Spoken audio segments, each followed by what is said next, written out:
Hey everyone, welcome to Vinyl Latte, and I am uncovering with you albums that I just picked up. I spent a boatload of money, like a grand, on these albums, but I did pick up some Grails. I did pick up a lot of older OG pressings that are just in mint conditions. I also picked up some newer reissues that to me were just must-have editions, must-have pressings, and I have a wide spectrum of genres for you. We're going to go over some rock. We're going to go over some international. We have some contemporary. We have hip hop. We have reggae. So no matter what type of music you like, I think you're going to find some albums you enjoy or maybe haven't discovered yet, but you will going through this episode with me. And we're going to unpack it in a way that I'm going to tell you a little bit about each album, going to give you some recommended tracks to go stream or spin if you're not familiar with the artist or the album.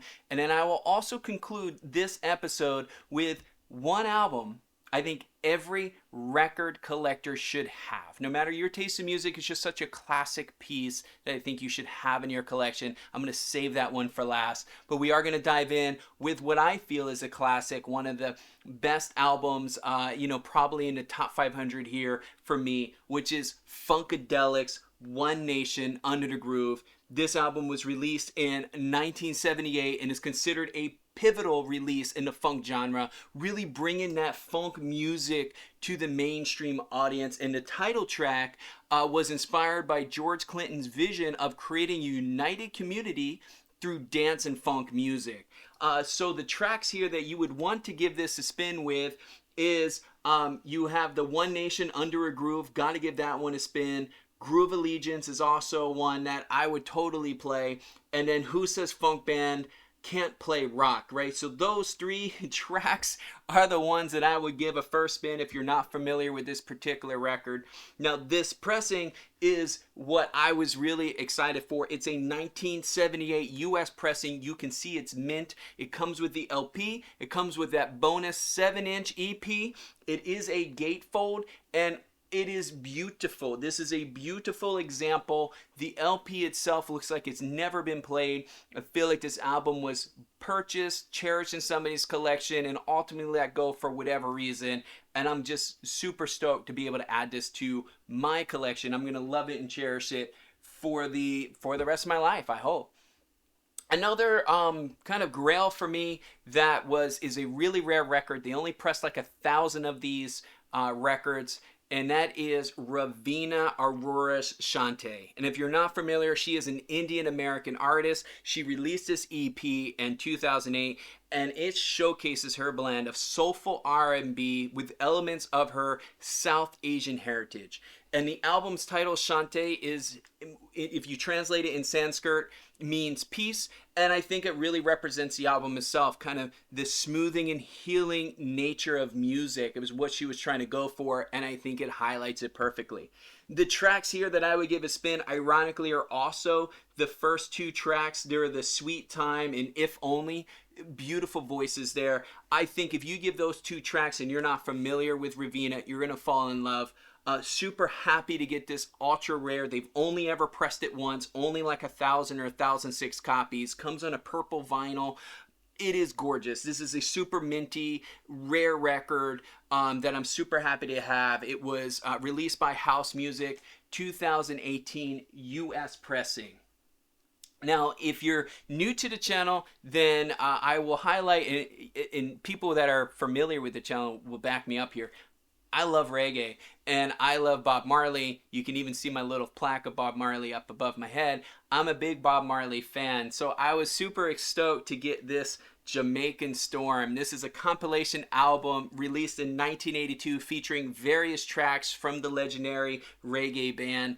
It includes lesser known tracks and live performances, really providing a deeper look into Marley's extensive catalog. What really makes me excited about this particular pressing, it is that it is the 1982 US pressing released by Accord. It is a single LP, and it is just pristine. It's absolutely gorgeous record, and I'm super happy to have it. Also, Another compilation by Bob Marley that I was stoked to get is this Japanese pressing of studio recordings intro to The Matrix. Japanese pressing with the OB strip on words that I don't know how to translate, but that's what Google Visual Translator is for. This particular album was released in 2023. It's a compilation, as I mentioned, and it's the studio recordings that highlights the band's development and kind of when Marley and the Wailers were experimenting with different types of music and in their music themselves. The reference to The Matrix here is referring to a particular studio setup that Marley often used. He really liked the unique sound that it presented. So this album itself, it's not about really like sound quality, but it's about the experience in sound. And I think that, you know, you're really listening to this for the experiment in its totality and not necessarily for the actual tracks itself, right? But you do have things like Stir It Up, Get Up, Stand Up. I mean, you get tracks here that you're going to know. It's just that you're not buying this necessarily to have high quality studio sound that maybe you're familiar with some of the other Bob Marley albums. Needless to say, I did spin it, love it. It's part of history to me. 2 LPs, Japanese pressing, as we talked about. P-Vine Records is who released that one. Okay, the next 2 albums I'm going to showcase with you are new albums. They just came out. I'll be honest with you, I haven't listened to these albums yet, but they are high up on the upcoming, spin list, if you will. And the first one is Sia's Reasonable Woman, right? Really fun cover here with the little girl looking at Sia. And Sia's always got some funky mystery thing going on, doesn't she? This one was released recently, so depending on when we're watching this video, it's 2024. And it showcases Sia's evolution as a songwriter and artist with more personal and introspective lyrics. The album's title and musical elements really focus on themes of empowerment and self-identity. This is a single LP Monkey Puzzle release, and it is the 2024 UK and Europe pressing on this guy. The next one up, again, another new release, almost back-to-back this week, was the Dua Lipa's Radical Optimism. And I gotta say, when you combine the title with this kind of unique cover here, it just really sets the tone, right? So again, released in 2024, it really continues Dua Lipa's exploration of upbeat, dance-oriented pop music with empowering messaging behind it. The album's title itself reflects a positive outlook and hopeful messaging during some of these challenging times that we're experiencing globally.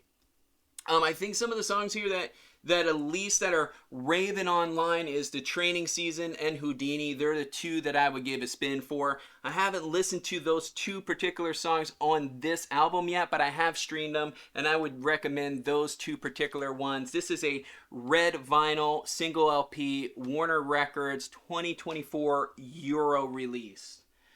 All right, we're going to take a break from some of the new stuff, the pop stuff, and switch to some hip-hop. But if you're not a hip-hop fan and you're a rock fan, hold on. We got some new and kind of classic rock coming right up for you. But we're going to take a pause and break a beat here. And we're going to start out with Kanye West's Late Registration, right? One of the classic hip-hop albums of all time, released in 2005.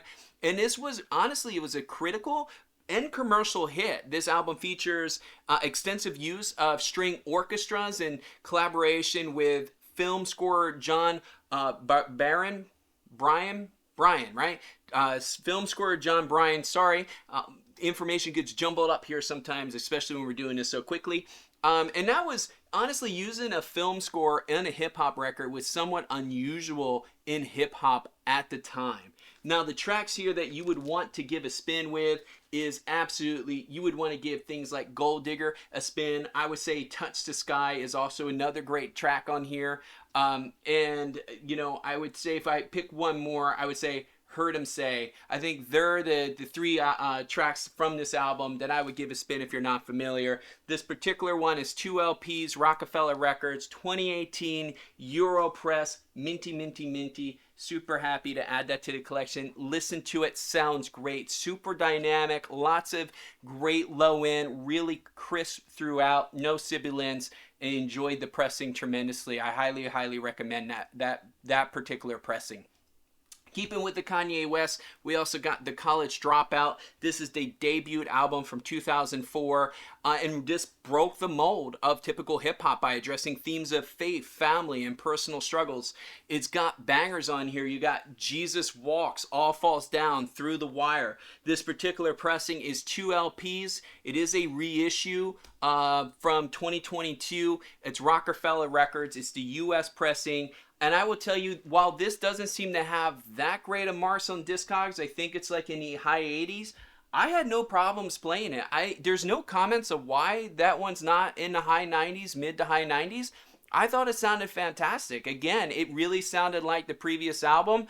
Lots of great dynamics there. Large soundstage, deep bass, no sibilance. Everything sounded good. It sounded like how a hip-hop record should sound to me. So not really certain why the marks there are a little bit low, but neither to say I'm happy with the pressing. I don't think I need to add any additional versions of that to my collection.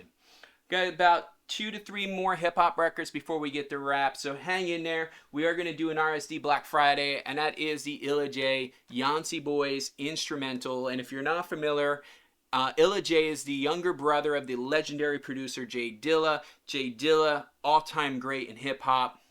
Just honestly, it's all the greats in hip-hop tend to leave us too soon.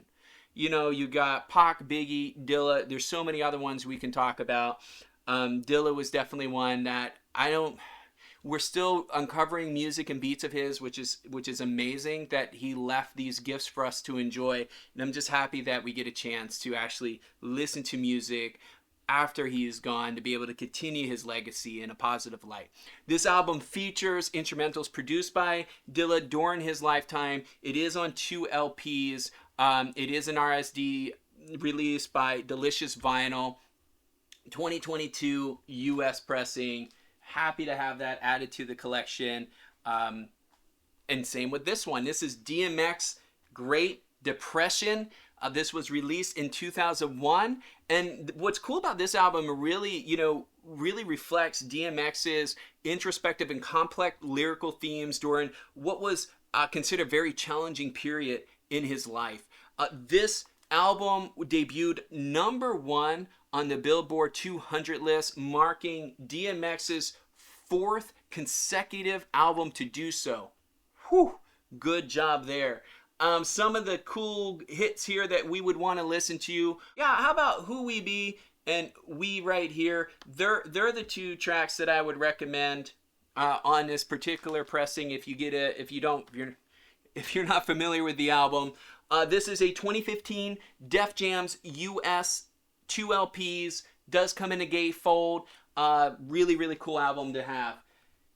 Getting into our final hip-hop record to show with you today, and that is Cypress Hill's To Death Do Us Part, released in 2004. And the album kind of explores themes of loyalty and preservation through the face of adversity, which is kind of honestly typical of Cypress Hill's deep cut lyrical, content that they typically put out.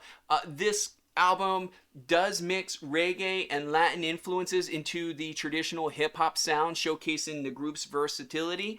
The songs here that I would give a spin is Latin Thugs. I think that's one that you should probably listen to. What's Your Number is another great track on this album. It is a Euro press, this particular one. This is from 2016. This is the music on vinyl, so you know it's going to sound pretty good. Super happy to be able to add this one to the collection, and it's so minty. That's the thing, folks. The reason, yes, I got some great tracks here, but I think the reason why the price was so high, the shopping spree was so high, is because we got a lot of awesome albums that were just in pristine, almost untouched condition. So super happy about that. Okay, we're going to switch to rock. We're going to start out with some new rock. Then I'm going to get into something a little bit more old school. When I say newer rock, I mean it's not like yesterday rock. I am talking about things like Red Hot Chili Peppers and the very famous Californication album that was released in 1999, which marked the return of guitarist John Frusciante, significantly influencing the band's sound. The title track discusses the dark side of Hollywood and its impact on culture, becoming one of the band's most significant hits in their entire catalog, not just on this album, but one of the songs that when you think of the Red Hot Chili Peppers, Californication, it's one of the top songs that come to mind. Also, So Does Scar Tissue is also a great song. Other Side is a banger as well. This album is just a classic to have. It's 2 LPs. This is the 2020 US and Canadian release by Warner Records. Keeping with the Red Hot Chili Peppers, that album cover that always just in some weird way, I don't know, this record cover has always disturbed me a little bit. It's like the definition of tongue-tied, but it almost looks, the cover matches a fun fact about the album I'm going to get to in a second. But anyway, let me back this up. This is Blood, Sugar, Sex, Magic, produced by Rick Rubin in 1991. And it was a breakthrough success for the band, blending punk, you got funk, you got psychedelic rock all mixed into one here. And this was recorded, and this is what freaks me out a little bit, this was supposedly recorded in a haunted mansion, which really does add to the whole like mystique and creative energy of the sessions on this one. But just like when you combine that with that just kind of weird cover, it just makes, I don't know, it just gives me a chill. The bangers here on this one is going to be Under the Bridge. I think that's one song that you're probably most familiar with on this one. You also have Give It Away and Suck My Kiss, some classics, right? Between Californication and this album here, I think you got a majority of the bangers that we hear on the radio by Red Hot Chili Peppers. This is 2 LPs. This is a release, a reissue, I'm saying. This is 160 gram vinyl, Warner Records. This is the 2020 Canadian edition, pressing, I should say. So cool ads there. We are going to get into something a little bit older now, get into something a little bit more classic, right? We're going to get into the 80s rock, and that's Europe's Final Countdown. And this album, I mean, when you think about 1980s rock scene with the heavily, influence of keyboards and guitars, Europe is there, man. This is it. This is the album that I think just comes to mind for me. Super excited about it. And a fun little note is that, the title track, The Final Countdown, was actually initially written as a concert opener, but ended up becoming the most recognizable song, not only just for the band Europe, but also for the 1980s. Like, it's such a popular, influential, worldwide now known song, right? Everybody, no matter where you seem to travel, everybody seems to know that song. So of course, the tracks that you want to bang here is The Final Countdown. How can you go wrong there? Also Carrie. I would also play Carrie. This particular pressing is a single on Epic's label and is the 1986 US pressing. Minty. Love it, love it, love it. All right, getting into something a little bit newer, but not so new, which is the John Lennon Mind Games EP, one of the RSDs that I didn't get a chance to pick up in my mega shopping. And if you haven't seen that video, I'll drop it down in the links, where we spent over $1,700 on Record Store Day. This one unfortunately wasn't available when I got a chance to do my picks. This EP comes from the 1973 album Mind Games, which showcases Lennon's post-Beatles explorations here. The title track, Mind Games, is known for philosophical lyrics, which was written during Lennon's Lost Weekend period. It is a single LP. It is a 2024 worldwide release, and I'm super, super happy to finally check that one off the list, as well as I'm happy to check this one off the list, which was the Talking Heads live at the WCOZ 77. The 77 here represents the year that this was recorded, which was 1977. And it's a live album capturing the early energy of the Talking Heads. It's one of the most if you're not familiar with them, they're one of the most innovative bands of the late 70s and early 80s. And this is part of the performance of their tour that supported their debut album. So what you're really getting here is a lot of raw energy from a new band. And they got some bangers on here. Psycho Killer, Uh-Oh, Love Comes to Town. I mean, you're hearing the band when they really, really had everything. These songs were, they haven't been played 1,000 times in shows, right? They're coming with all that raw energy, and that's what I think makes this record so cool. It's a little bit part of history in your hands. 2 LPs, RSD, like we talked about. Rhino Records is the label. 2024 Euro pressing on this bad boy. All right, and final,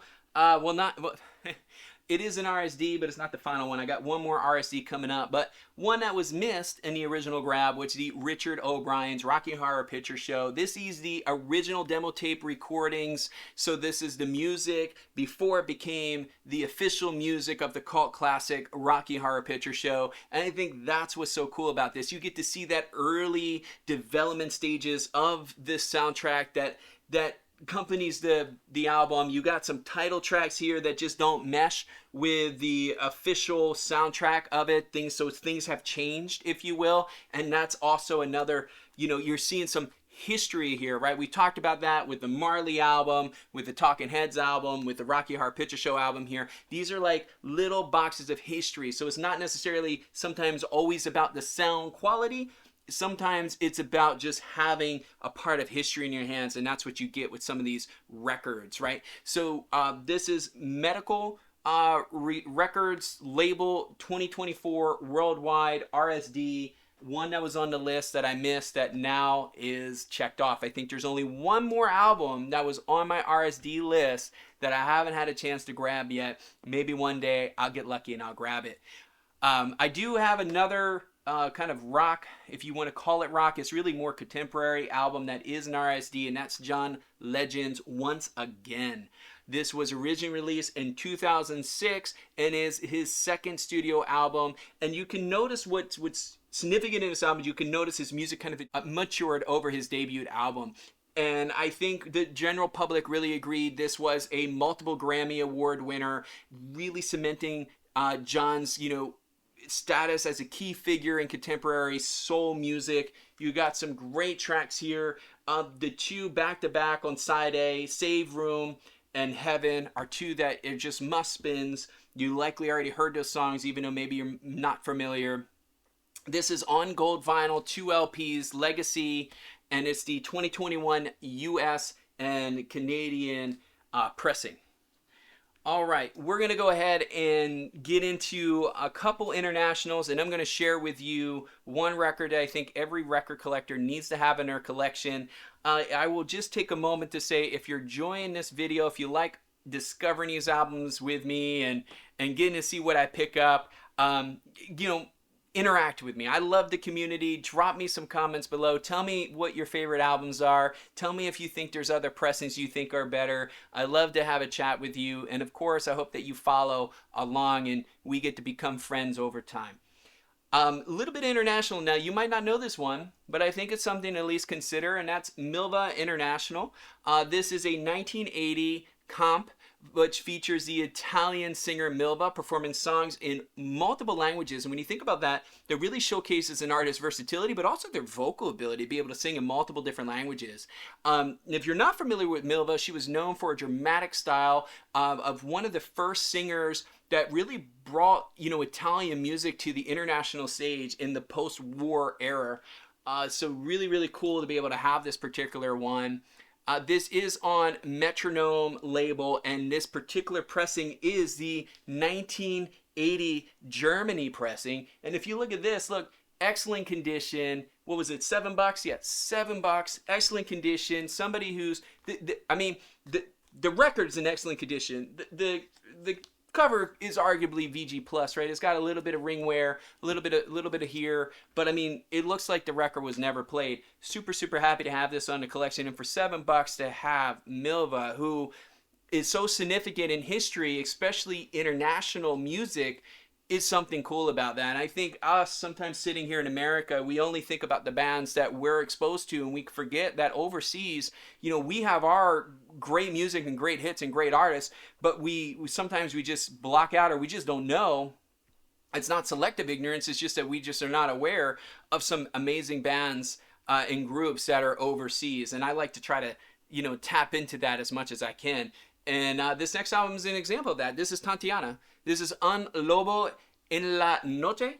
And this was released in 1988. And it features Tatiana. If you're not familiar, she's a Mexican singer known for her work in children's music at the time.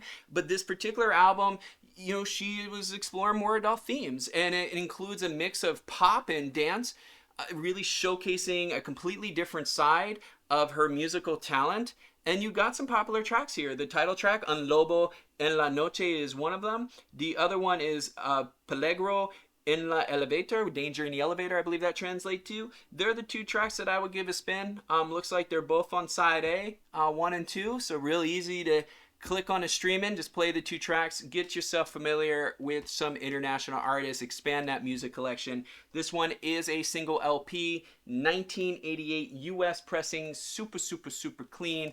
EMI is the label on that bad boy. Okay, I built up hype around this, and I think this is an album that every single collector should have in their collection.